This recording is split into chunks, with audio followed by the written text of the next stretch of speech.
Sabes, hoy quiero contarte una historia realmente fascinante. Uno de los libros favoritos para mí que tengo en el Antiguo Testamento es el libro de Daniel. ¿Sabes por qué me fascina el libro de Daniel? Porque desde el primer capítulo veo a un Dios al control de la historia. El libro de Daniel es un libro profético. Allí encontramos en el capítulo 2 más de 2500 años de historia. Cualquiera que quiera negar la autenticidad de la Biblia tiene que leer Daniel capítulo 2 y se va a dar cuenta que la Biblia es un libro inspirado por Dios. La historia de Daniel es fascinante.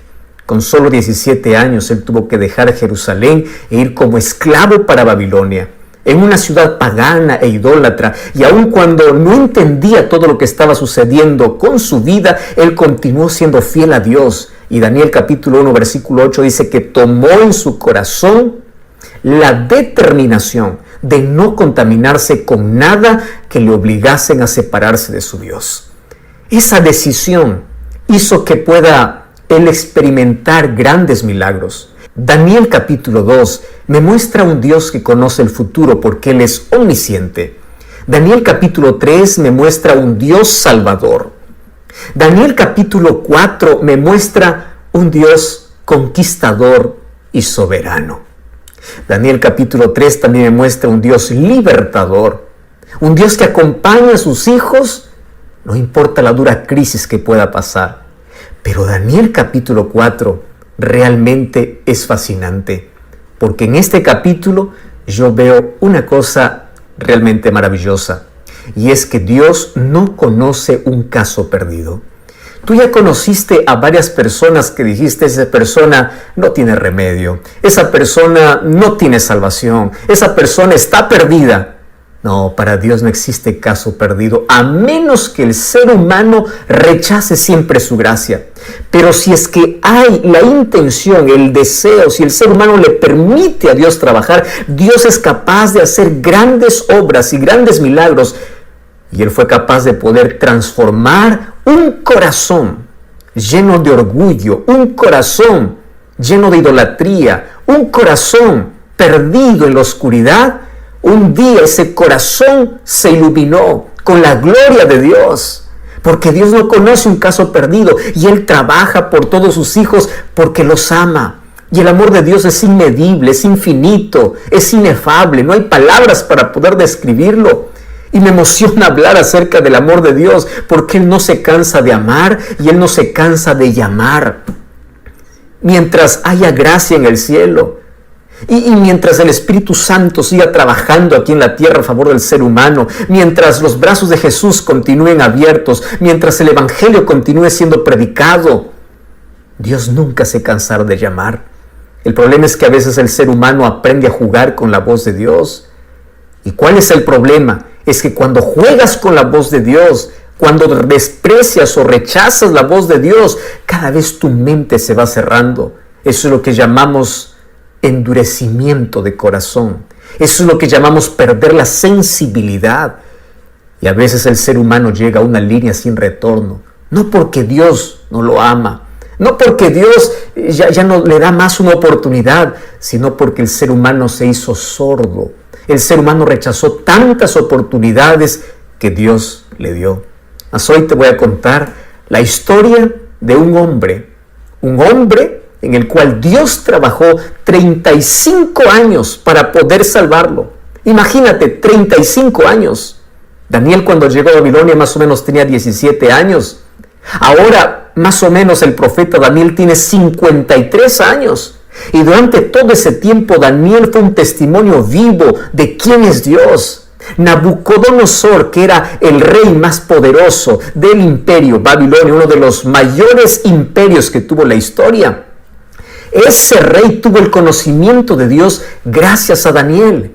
Y Dios cumplió su propósito a través de la vida de Daniel para poder mostrar el amor de Dios. Dios te quiere usar a ti en el lugar donde tú estás, porque tú eres un Daniel para un Nabucodonosor que está en la casa, que está en el trabajo, que está en la universidad, que está en todo lugar. Dios nos llama para que con nuestra vida podamos testificar. La gente no lee la Biblia, la gente lee cristianos. Somos cartas abiertas y el mundo tiene que ver en nosotros el poder de Dios. 35 años demoró un hombre en rendirse a Dios y reconocer que Él es Dios. ¿Y qué cosa es lo que me llama la atención? El capítulo 4 del libro de Daniel. Tú sabes que de los 12 capítulos que tiene el libro de Daniel, el capítulo 4 no fue escrito por Daniel. ¿Sabes quién escribe este capítulo? Lo escribe el rey Nabucodonosor. ¿Y por qué tiene que escribir un rey un capítulo de la Biblia? Lo que pasa es que el capítulo 4 es la historia de la conversión de Nabucodonosor. Y él da testimonio de cómo Dios trabajó en su vida. Él da testimonio de la lucha que él tuvo con Dios. Y durante 35 años, él rechazó a Dios. Parecía que se arrepentía un momento, pero luego volvía a su idolatría. Y aquí el capítulo 4 de Daniel, Nabucodonosor cuenta cómo Dios es tan paciente, pero también cómo Dios puede usar circunstancias duras en la vida para que el ser humano pueda despertar. Y comienza el versículo 1 del capítulo 4 diciendo así: Nabucodonosor, rey a todos los pueblos, naciones y lenguas que moran en toda la tierra, paz os sea multiplicada. Es increíble cuando yo veo a Nabucodonosor hablando de paz. ¿Sabes por qué? Porque Nabucodonosor era el rey más cruel, era el rey más sanguinario, era el rey más insensible, era el rey más temible. ¿En qué momento un rey tan temido por todo el pueblo puede hablar de paz? Y esto me hace recordar mucho a otro hombre duro que vivió muchos años después. Un hombre que perseguía a los cristianos, un hombre muy inteligente llamado Saulo. Este hombre también era duro, era cruel, y él pensaba que estaba haciendo un favor a Dios al perseguir cristianos, sin darse cuenta que estaba persiguiendo a Jesucristo mismo. Pero un día él cambia, y el encuentro que tiene con Dios le transforma de perseguidor a predicador, porque ese es el encuentro que tú necesitas en la vida. Tú no necesitas un cambio superficial, tú necesitas un cambio real, y ese cambio real acontece cuando te encuentras con Cristo y le permites que Cristo pueda obrar en ti. ¿Y qué cosa es lo que ocurrió con Saulo? Saulo empieza a escribir cartas, y cuando yo voy a Gálatas capítulo 1 versículo 3, Efesios capítulo 1 versículo 2, una de las palabras favoritas de Pablo en todos sus saludos es paz. ¿Y por qué te estoy mencionando eso? Porque aquí Nabucodonosor está usando esa palabra, paz os sea multiplicada. ¿Cómo es posible que un rey tan malo ahora sea un rey pacificador? Hay una sola razón: Cristo hace la diferencia en la vida. Cuando hay paz en tu vida, tú puedes ofrecer o tú puedes desear también esa paz para los demás. Pero cuando tú estás con una tormenta en el corazón, es posible que estés atormentando la vida de los demás. ¿Ya te diste cuenta que hay gente insoportable? ¿Ya te diste cuenta que hay gente con la cual uno no puede convivir porque tiene un corazón atormentado? Sin embargo, cuando Cristo entra a la vida, limpia toda la suciedad que hay en el corazón. ¿Y qué cosa es lo que sucede? Coloca paz en la vida. Aquí Nabucodonosor dice: paz sea para todos ustedes. Pablo en sus cartas también escribiría: la paz sea para todos ustedes. Y sabes una cosa, me llama la atención que el regalo que Dios da a las personas que tienen un encuentro con Cristo es paz. Por eso es que la paz no se puede comprar en una farmacia. La paz no se puede comprar con dinero. La paz no se puede comprar con fama. La paz no se puede comprar con nada en esta vida, porque la paz es un regalo de Dios para aquellos que le aman. Y tú hoy puedes tener paz, y cuando tienes un corazón en paz no importa la tormenta afuera, pero cuando tienes un corazón atormentado no importa la tranquilidad que hay fuera. ¿Ya te diste cuenta que nuestra mayor necesidad en la vida es de tener paz en el corazón? Pero ¿en qué momento él llegó a tener esa paz verdadera? Cuando Nabucodonosor se sometió a la voluntad de Dios. ¿Qué significa eso? Desde que venimos a este mundo, venimos dando la espalda a Dios. Venimos siendo enemigos de Dios, queriendo hacer nuestra propia voluntad, pensando que nosotros tenemos la razón, queriendo hacer lo que a nosotros nos place. Y cuando damos la espalda a Dios, creamos heridas en la vida. Y cuando nos alejamos de Dios, creemos que las cosas están bien, pero nuestras decisiones equivocadas nos llevan a hundirnos y a tener cada vez un corazón más atormentado. Gracias a Dios que Él no desiste. Gracias a Dios que Él siempre va a nuestro encuentro. Gracias a Dios que Él usa medios para poder salvarnos.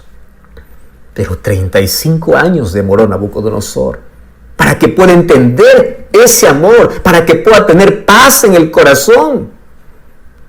Por eso el libro de Isaías capítulo 26, versículo 3, dice que paz es un regalo que tienen aquellos que aman a Dios. Mira lo que dice el libro de Isaías capítulo 26, versículo 3. Es uno de mis textos favoritos.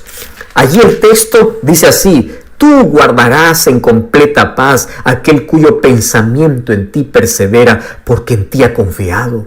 Y el versículo 4 es una invitación para ti, Julio, Rodrigo, Roberto. Te dice: confía en el Señor, porque Él es tu fortaleza. ¿Quieres paz? ¿Quieres un cambio de vida? Necesitas aceptar la gracia de Cristo. Necesitas que Él pueda limpiar tu corazón y Él pueda darte la transformación que tanto necesitas. Me encanta la manera como inicia esta carta, o inicia narrando su historia Nabucodonosor, diciendo: la paz os sea multiplicada. Paz es el regalo que Dios da a aquellos que le temen, a aquellos que le aman. Es tener la seguridad de que uno no va solo en la vida, de que Dios siempre está a nuestro lado. Y bueno, allí Él comienza a narrar la historia de su conversión. El versículo 2 dice así: conviene que yo declare las señales y los milagros que el Dios Altísimo ha hecho conmigo. Cuán grandes son sus señales y cuán potentes sus maravillas, su reino sempiterno y su señorío de generación en generación. Comienza el verso 4 diciendo: yo, Nabucodonosor, estaba tranquilo en mi casa, floreciente en mi palacio, y de pronto vi un sueño que me espantó. Tendido en mi cama, las imaginaciones y visiones de mi cabeza me turbaron, dice él. Por esto mandé que vinieran delante de mí los sabios de Babilonia para que demostrase la interpretación del sueño. Vinieron magos, astrólogos, caldeos, adivinos. Yo les dije el sueño, pero no me pudieron mostrar su interpretación hasta que entró delante de mí Daniel, cuyo nombre es Belsasar, como el nombre de mi Dios, dice él, en quien mora el espíritu de los dioses santos. Yo le conté delante de él mi sueño, diciendo: Belsasar, jefe de los magos, ya que he entendido que en ti hay un espíritu de los dioses santos, ningún misterio se te esconde, declárame las visiones de mi sueño que he visto y su interpretación. Estas fueron las visiones de mi cabeza. Parecía que yo estaba en mi cama, parecía ver que de en medio de la tierra subía un árbol cuya altura era grande, crecía este árbol, se hacía fuerte, su copa llegaba hasta el cielo y se alcanzaba a ver desde los confines de la tierra, su follaje era hermoso, su fruto era abundante. Versículo 13 dice: vi las visiones mientras estaba en mi cama, que un vigilante santo descendía del cielo y clamaba fuertemente y decía: derribad ese árbol, cortad sus ramas, quitad el follaje, dispersad su fruto. Váyanse las bestias que están debajo de él y las aves de sus ramas. Mas la cepa de sus raíces dejaréis en la tierra, con atadura de hierro y de bronce entre la hierba del campo. Sea mojado con el rocío del cielo y con las bestias. Sea su parte entre la hierba de la tierra. Su corazón sea cambiado y les sea dado corazón de bestia, y pasen por él 7 tiempos. ¡Wow! ¡Qué sueño asustador!, ¿verdad? ¿Alguna vez tú tuviste un sueño que realmente te perturbó? Pero él está contando apenas lo que ocurrió antes de su conversión. Y una de las cosas que me fascina es cómo él lo cuenta, porque él lo vivió. Y allí dice: en los días de mi grande prosperidad, cuando yo lo tenía todo, es decir, tenía posición, riqueza, seguridad, había algo que le faltaba, que era lo más importante. Él no tenía a Dios. Aparentemente todo le iba bien en la vida, pero estaba lejos de Dios. ¿Qué cosa sucede allí? Él tiene un sueño. Y para que puedan interpretar su sueño, él tiene allí en la corte magos, adivinos. Solo que aquí él comete el mismo error, porque en el capítulo 2 vemos que él también tuvo un sueño. Y en ese sueño vio que ningún mago ni adivino podía interpretarlo hasta que llegó Daniel. Los seres humanos a veces cometemos el mismo error sabiendo que allí fracasamos, sabiendo que eso está equivocado. Aún así los seres humanos no aprendemos muchas lecciones en la vida. Daniel fue enviado por último, llamado por último. A veces somos así los seres humanos. Buscamos la solución a nuestros problemas por nuestros medios y nos acordamos de Dios ya cuando es nuestra última opción. Y bueno, para no ahondar en esos detalles, allí él dice, yo llamé a Daniel porque en él mora el espíritu de los dioses santos. ¿Qué cosa es lo que está queriendo decir Nabucodonosor? Tú eres diferente a todos mis magos. Tú sabías que Nabucodonosor tenía un panteón de dioses. Más o menos habían 1500 dioses allí en Babilonia. Marduk era el dios principal. Su templo era el Esagila. Y allí había colocado por lo menos 80 toneladas de oro para poder construir ese templo. Él era idólatra. Sin embargo, sus dioses no lo podían proteger. Sus dioses no podían revelar los misterios de la vida. ¿Cuántas veces Dios les mostró eso? Sin embargo, el ser humano es rebelde. El ser humano insiste en aquello que sabe que no está bien. Así es el ser humano. Se enterquece en su capricho. Quiere continuar con su vida despreciando la luz que Dios le da. Ahora, es interesante. En el versículo 17 en adelante, dice que cuando Daniel llegó, versículo 19, dice que él estuvo casi una hora atónito. Y allí le dice, mira, lo que yo te voy a decir no te va a gustar, pero yo te voy a decir. Una de las cosas que me encanta de Daniel es que él no disfraza el asunto. Él tiene que decir el mensaje que viene de Dios. Hay muchas personas que les gusta hablar solamente aquello que les gusta escuchar a la gente. Daniel no es así. Daniel es aquel que sabe que tiene un mensaje urgente y le da el mensaje y le dice, mira, querido rey, la interpretación que te va a dar no te va a gustar. Esto es como una ampolla, te va a doler, pero al final te va a hacer bien. ¿Y cuál es la interpretación? Aquel árbol que tú veías en tu sueño eras tú. Y te voy a decir que un día tú vas a perder tu dominio. Hoy estás en prosperidad, pero un día va a llegar la adversidad a tu vida. Y sabes, esto Dios lo va a permitir. Y Dios va a permitir, yo no sé cómo, Él lo va a permitir para que tú puedas perder tu dominio, tu poder, porque eso es lo que te impide reconocer a Dios. Eso es lo que te impide entregarte a Dios. Y qué cosa terrible, porque en la misma visión se dice que hasta que su corazón fuese cambiado, él tenía que pasar un tiempo con las bestias del campo. 7 tiempos significa 7 años. Y la historia bíblica y extra bíblica confirma de que un día Nabucodonosor adoptó un comportamiento de un animal. Él quedó loco. ¿Y cómo así? Tú sabes que por 7 años él dejó el palacio y se fue al campo. Sus uñas le crecieron, el cabello le creció, se comportaba como un animal. Hoy ya se conoce que esto es una enfermedad, esto es un desorden mental. Personas que adoptan la conducta de animales, algunos dicen que es licantropía clínica o boantropía clínica, donde el ser humano piensa que es un animal porque pierde la razón. Y durante 7 años estuvo en la mayor humillación, siendo el rey más poderoso, siendo el rey más temible. Un día él tuvo que experimentar el polvo de la derrota para poder reconocer a Dios. Y Dios lo permitió. Y tú puedes decir, ¿pero qué? ¿Acaso Dios no es cruel? ¿Dónde está el amor de Dios? Aquí está el amor de Dios. Préstame atención a lo que te voy a decir. ¿Qué harías tú para poder salvar a tu hijo de una tragedia? Vamos a imaginar que tú sabes, esto es solo una imaginación, que tú puedes ver el futuro. Y tú sabes que mañana tu hijo al salir de casa va a sufrir un accidente y va a morir. Yo te hago una pregunta. ¿Qué cosa es lo que tú harías mañana temprano para impedir que tu hijo muera? Dime qué cosa es lo que harías. Llorarías, suplicarías, trancarías la puerta, le rogarías y aun cuando no entiende, hasta le castigarías porque lo amas. Porque tú no quieres que tu hijo muera. Tú no quieres perder a tu hijo. Y a veces Dios usa ciertas circunstancias en la vida para no perderte. Es mejor que aquí en la tierra tengas que llorar un poco, pero reconozcas a Dios y termines salvo.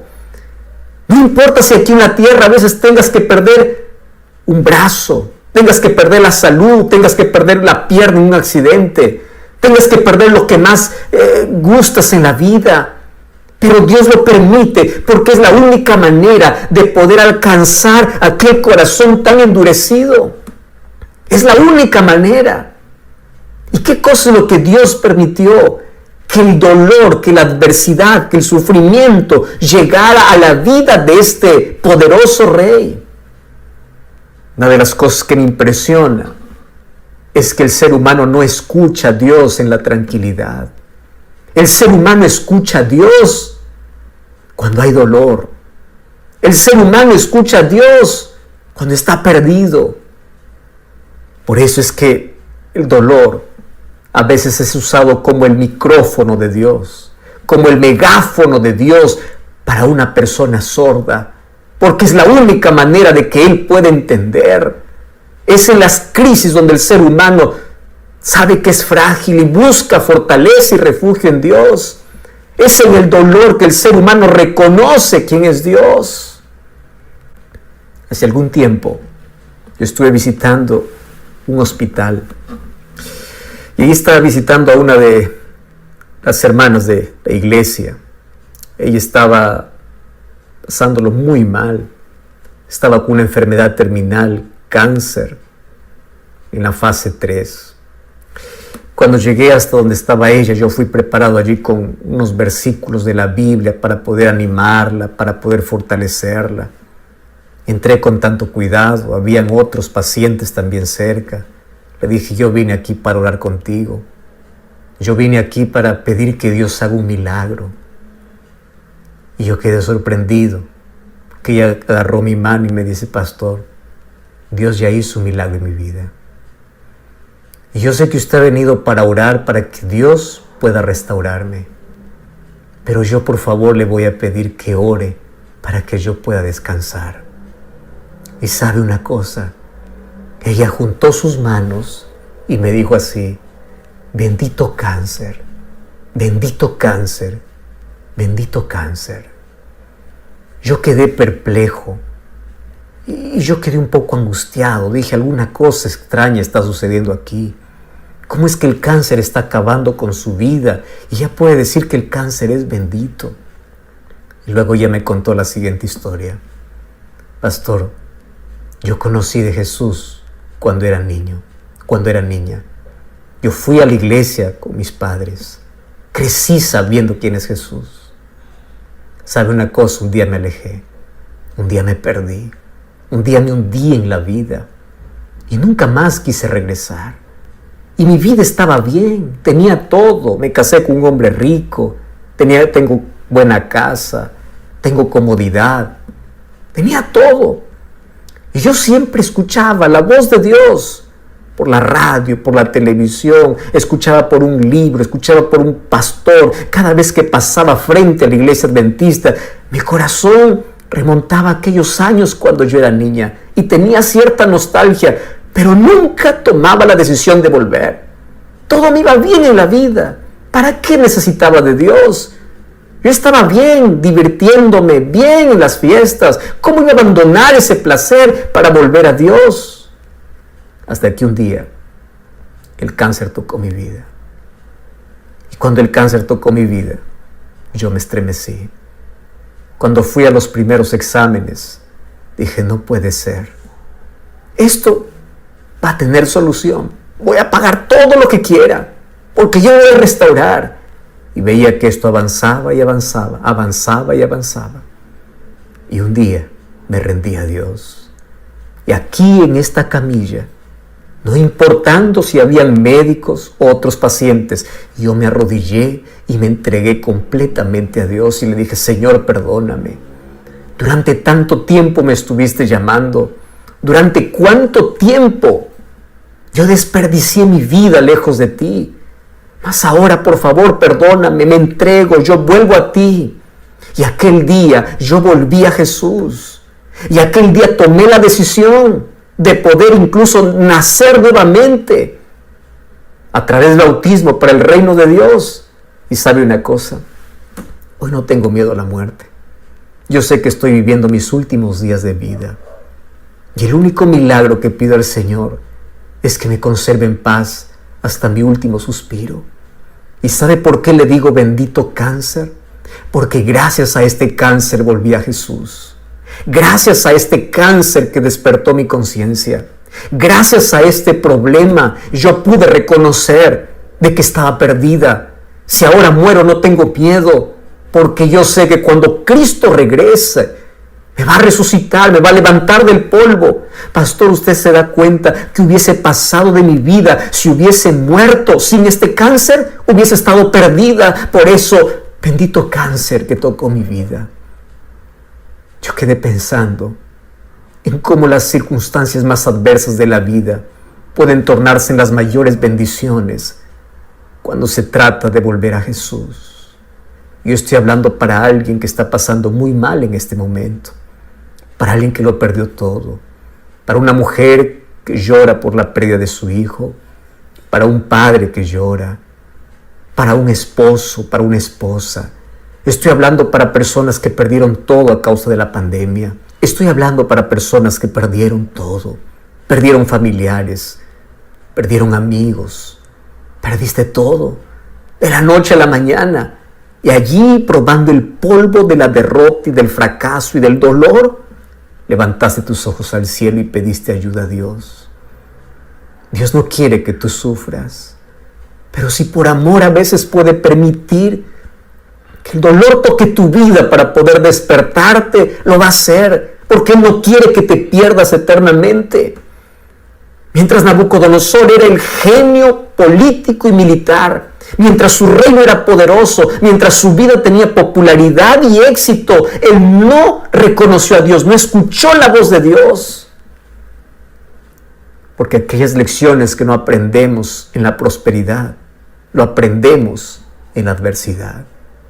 ¿Y qué lecciones tenemos que aprender? Mira lo que dice el libro de Daniel capítulo 4, versículo 30.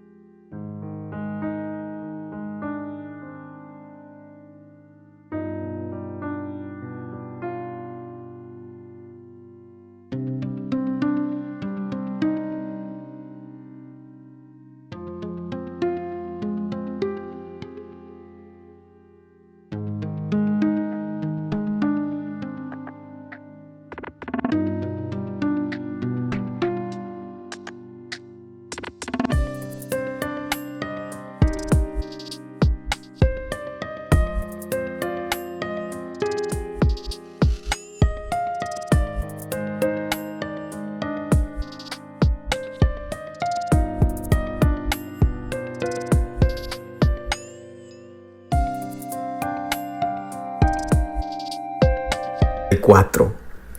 Al fin del tiempo, yo, Nabucodonosor, alcé mis ojos al cielo, y mi razón me fue devuelta.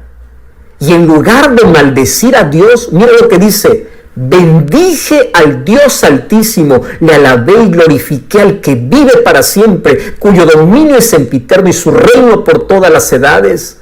Versículo 36.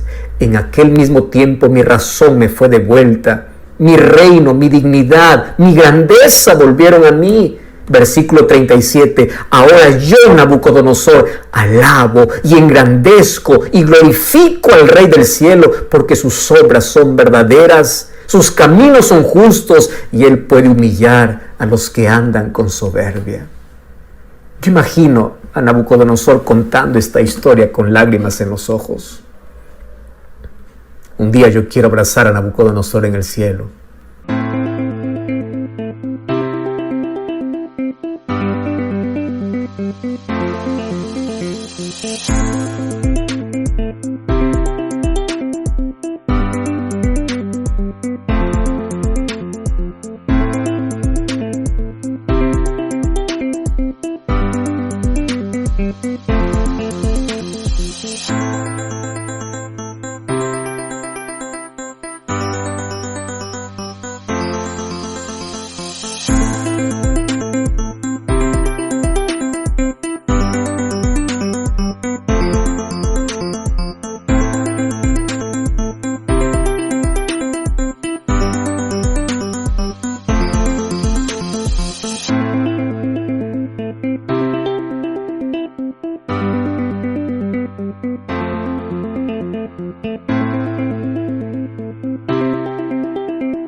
Y quiero preguntarle muchas cosas, especialmente ese momento cuando Él levantó sus ojos al cielo.